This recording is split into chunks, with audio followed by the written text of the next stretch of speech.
Olá. Boa tarde, professor. Me chamo Luiz. Venho falar aqui da visão do produto projeto, cenário.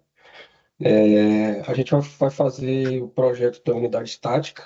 A unidade estática é uma loja focada em artigo militar, que vai tanto da polícia militar até o exército, vigilância, polícia penal e tudo.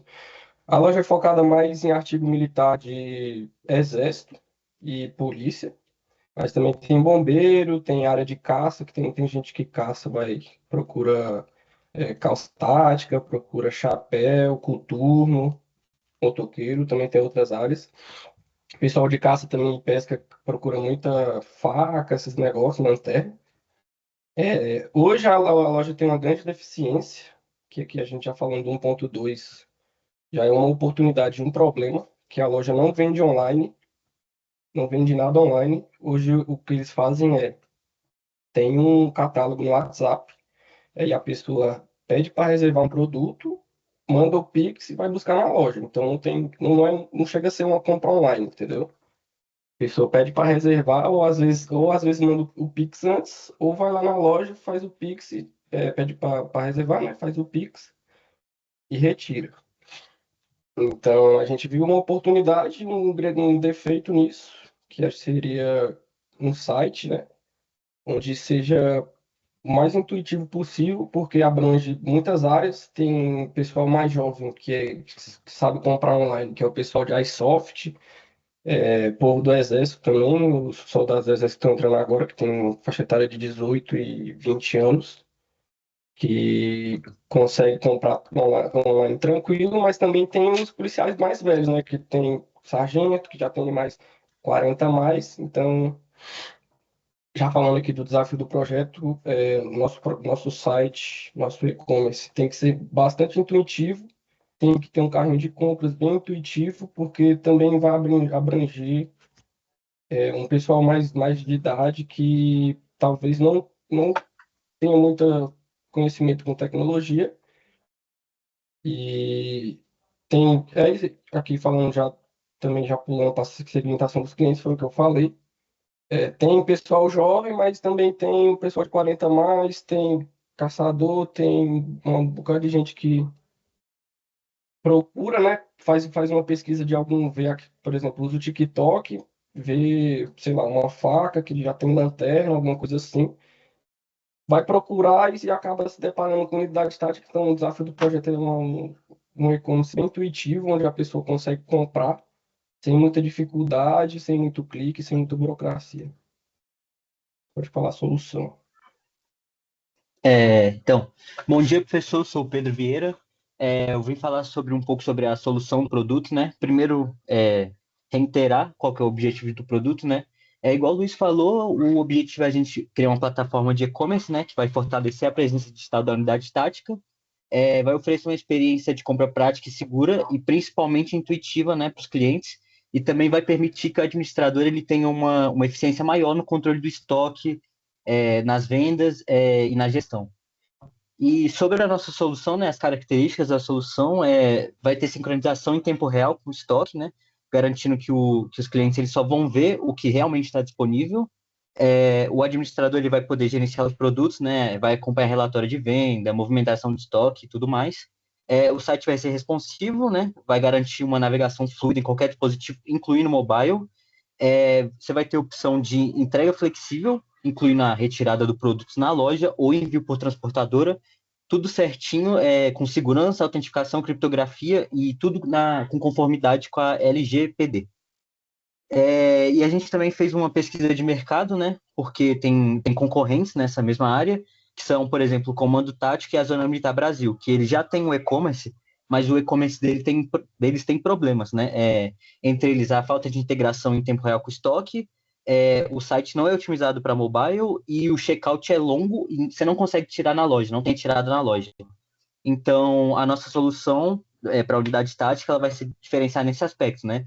Oferecendo, igual eu já falei, o estoque totalmente integrado, então você só vai ver o que realmente está disponível, e o checkout simplificado e a flexibilidade na entrega, né? Vai incluir a retirada na loja, que a gente já tem, e também o envio por transportadora, E a gente vai continuar valorizando o cliente que é fiel já, né? Mantendo essa opção de retirada na loja. E é isso. Bom dia, meu nome é Gabriel. Vou falar um pouco da análise de viabilidade e impacto da solução.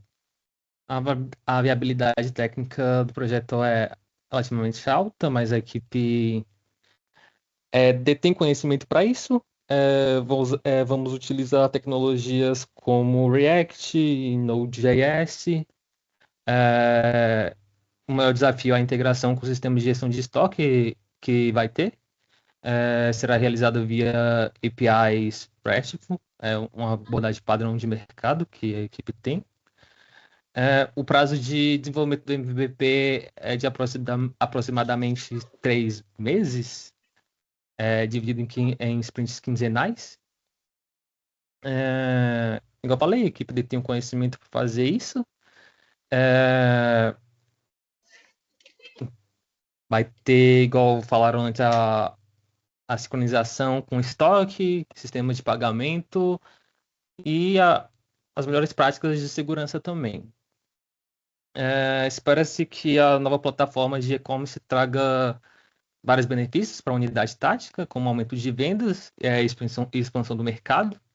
A plataforma vai permitir que a unidade tática alcance novos clientes e aumente a quantidade de vendas no meio digital, melhoria na gestão de estoque e a redução de erros.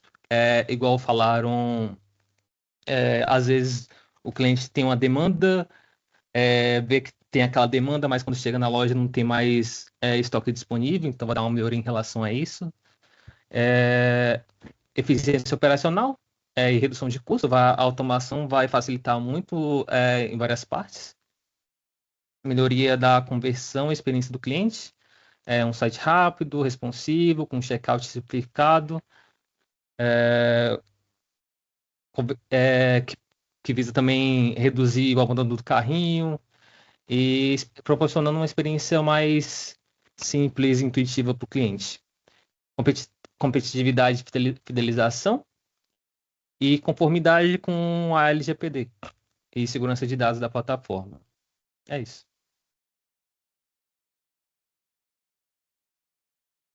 Beleza, agora é eu, né? Vou dar uma apresentada aqui em como que foi feita a priorização dessa estratégia, né? Da abordagem, o ciclo de vida e o processo de engenharia de software. A abordagem eu escolhi híbrida porque no início eu achei que também caberia não só dirigido por plano, mas ágil, né?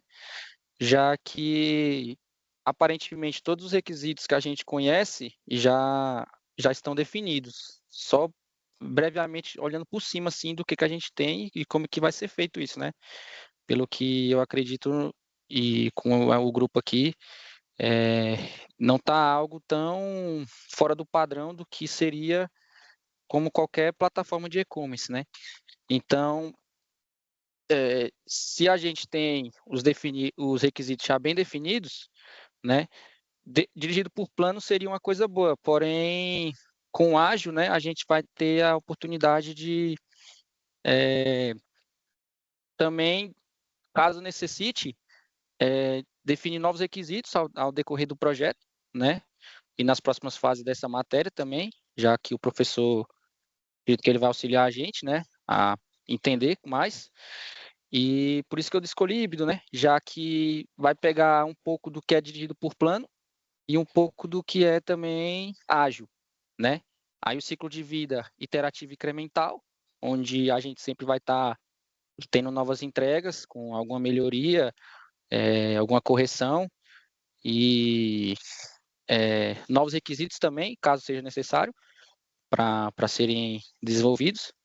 E o processo que foi definido foi o RAD, né? Já que o RAD visa muito o feedback do usuário também, né?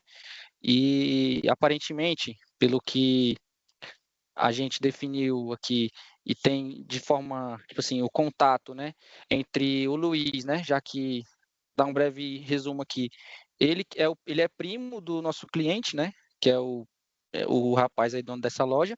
Então acho que o contato entre a nossa equipe, né, e o PO vai ser muito próximo, né? Não vai ter tanta dificuldade ou falta de comunicação ao decorrer da matéria, já que eles até moram meio que perto, então dá para marcar reunião, dá para se ver pessoalmente, dá para apresentar e sempre ter um acompanhamento e uma orientação do que o cliente quer, né, ao decorrer de todo o processo.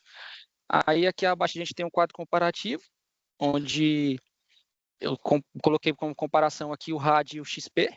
Aí nessa comparação a gente tem a abordagem geral, né, de que a abordagem geral de um é boa e para que a outra é boa. O foco em arquitetura de um para o outro também, comparando. A estrutura de processos, né, onde no RAD a gente tem ciclo curto, no XP a gente já tem meio que a programação por pares, né, e depois a flexibilidade dos requisitos, onde a gente, com o RAD, a gente tem uma flexibilidade boa também, mas no XP também. Só que aí, com o RAD, depende muito dos protótipos, né? E da avaliação do cliente. Foi por isso que eu defini o RAD. Aí a gente tem a colaboração com o cliente também, já que ela é bem participativa, faz mais sentido. No XP tem a comparação também do cliente, né? E a adaptação ao projeto também, já que a gente colocou aqui adaptação para entregas rápidas e validação inicial. Eu acho que outra coisa, que, se eu não me engano, que o professor falou durante a aula, é que o RAD ele é legal para equipes menores, né? Então, se encaixa bem com o que a gente tem no nosso projeto. Aí, na verdade, aqui embaixo tem a justificativa, só que eu passei por cima já, né, enquanto eu estou apresentando aqui, meio que já dei uma justificativa também enquanto eu estou explicando. Aí no nosso ponto 3, no ponto 3.3 a gente tem a justificativa, né, do que fez escolher o RAD. E é isso. Agora vamos para o cronograma e as entregas aqui. Boa tarde. Vou falar rapidinho sobre o cronograma. Só para entender o que o Daniel falou, como a gente escolheu o RAD como processo, a gente dividiu todo o trabalho em 15 sprints quinzenais. Mais ou menos a cada 2 semanas a gente teria uma entrega. E de 27 de setembro até 11 de dezembro, por aí. E a ideia é a cada entrega a gente já ter feedback do cliente. E basicamente é isso. Boa tarde, meu nome é Pedro Barreto e agora eu vou falar sobre a parte de interação entre a equipe e o cliente, que é essencial para garantir o alinhamento, a comunicação clara e a validação constante do projeto. Bom, a nossa equipe foi estruturada em 4 papéis principais. O gerente de projeto, que coordena as atividades, garante a comunicação entre cliente e equipe e controla prazos e entregas. Tem os desenvolvedores full stack, que são responsáveis por toda a camada do sistema. O front-end, o back-end, o banco de dados, as integrações. E aqui temos os 5 participantes desempenhando esse papel. O Gabriel, Pedro Vieira, Pedro Barreto, Luiz e Maria. Temos também o analista de qualidade, que assegura o desempenho do sistema, planejando e executando testes de funcionalidade e usabilidade. E o analista de requisitos, que apoia na definição e refinamento dos requisitos funcionais e não funcionais, garantindo um alinhamento constante com as necessidades do cliente. E para manter a comunicação eficiente, nós utilizamos 2 ferramentas principais.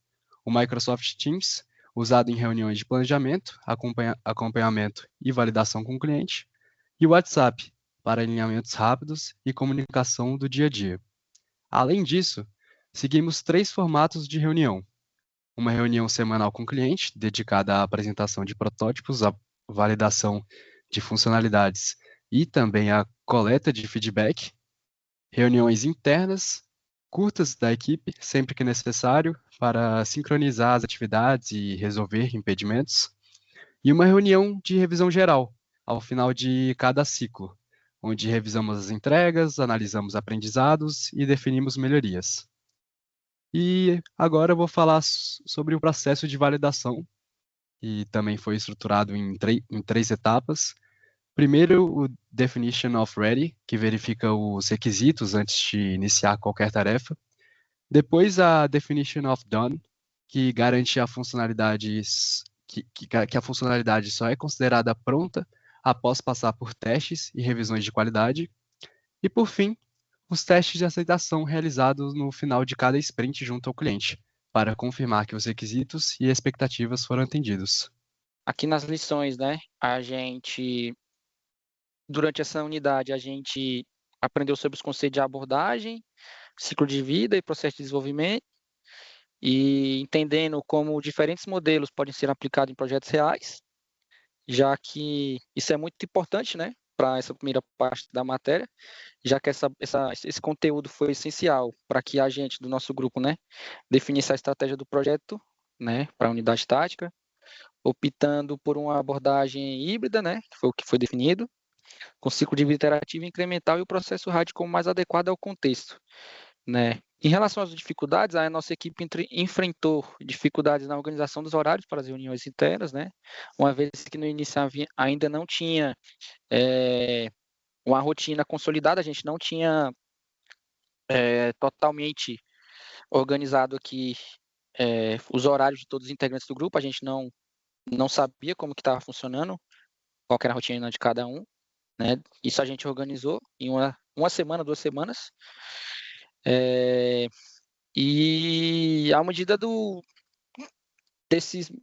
começo da matéria, a gente também organizou mais a nossa comunicação, né? Definindo melhor nossos momentos de encontro, onde a gente ia se reunir não só para falar sobre o que tem que ser feito, né? O que a gente fez aqui durante essa primeira entrega, mas também até no dia que teve para fazer uma atividade onde a gente teve que levar em sala, o grupo também se organizou, se comunicou e fez em conjunto, né?